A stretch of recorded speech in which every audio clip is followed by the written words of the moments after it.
Hey, my name is Nick. I'm a cinematographer here at Lore Agency in Seattle, and we're going to talk about prime lenses today.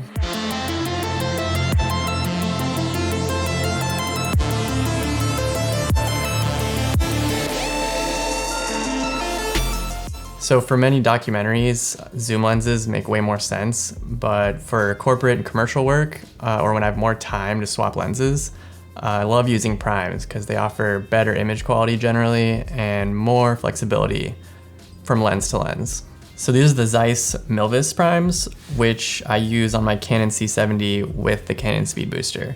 Now these lenses are designed for full frame, which is great to use with a speed booster because it allows the full capability of the lens to shine. Now I also often use these Smallrig mini Matteboxes to put Pro Mist filters, black Pro Mist, 1/8 and 1/4 strength is what I usually use on these lenses because they're really sharp, and that's a good thing, but sometimes you want a bit more of like a softer filmic look with a little more bloom, and that's when the black Pro Mist really comes in clutch. These aren't true cinema lenses, they're still photo lenses, but I still love them for cinematography work because they have super long focus throws, which is great if you ever used a Canon zoom. Not knocking them because I use them all the time, but they have a very short focus throw, which makes it hard to manually focus. This is a really long focus throw. It has the Zeiss colors, which are beautiful. It's water and dust resistant, which when I'm out in the field is pretty much imperative. And I have this same adapter on all of them, so I can swap my Matteboxes off and on really easily. So what I have here is the 18mm, it's an f2.8, and this is what I would consider an ultra wide lens on full frame. So these are great for capturing action sports, architecture, landscapes, things like that. But it's almost like there's too much in your frame sometimes, so they can be a challenge to shoot with.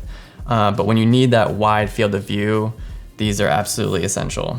So keep in mind that the wider your focal length, generally the more barrel distortion you'll see in your shots. For example, a fisheye lens is kind of an extreme example of that. So just something to keep in mind when you're shooting. I definitely wouldn't shoot portraits or like human faces with this lens because they'll probably look pretty weird. So next up, we're gonna talk about this 25mm lens from Zeiss. Most companies in this range make a 24mm lens. Not sure why Zeiss made this a 25, just to be different, I guess. And it's a f1.4 lens, which means you can still get a ton of light hitting your sensor and get some good subject separation between your subject and the background. So for a 25mm, which is still quite a wide lens, that's a really useful feature to have. If I had to choose one prime lens to live on my camera, it would be this one or the 35mm focal length, which we're gonna talk about next. I love this focal length for a couple reasons. It may be the most boring focal length because it's considered what the human eye sees naturally, but it's also the most useful focal length for that same reason. At 35mm, it's still wide enough that you can shoot landscapes and architectural type footage pretty well, but you can also get in closer and capture portraits without too much distortion. I think it's the most versatile lens, and if I had to pick one focal length for a whole project, it would be this one. So now we're gonna move on to the 50mm focal length. This length is really useful. It's kind of leaving wide angles behind, but not quite in the telephoto range yet.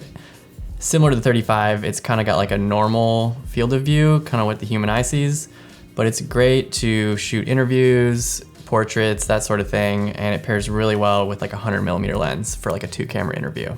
This particular lens is an f1.4, so it's really good to get your subject separated from the background, to let in a lot of light if you're in like a low light situation. They have a lot of uses, and it's pretty much an essential for anyone's kit. So now we're gonna move on to the 85mm focal length. Now, similar to the 50, this is going to provide really nice bokeh, really beautiful for portraits and interviews.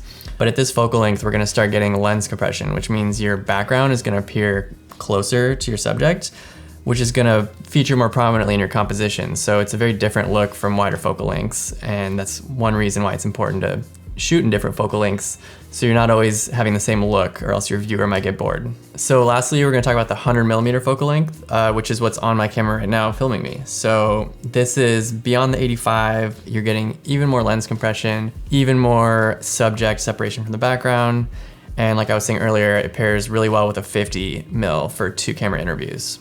Portrait photographers swear by this focal length, and for good reason. It has very little distortion and just makes people look amazing, which is another reason I love using it for interviews. This particular lens is the f2 version from Zeiss, and it's rated for macro work, so that makes it very useful for capturing small details, and that's the main reason I use it for food photography and cinematography. I started off as an outdoor documentary filmmaker, so I love my wide angles for shooting action sports and wide open vistas.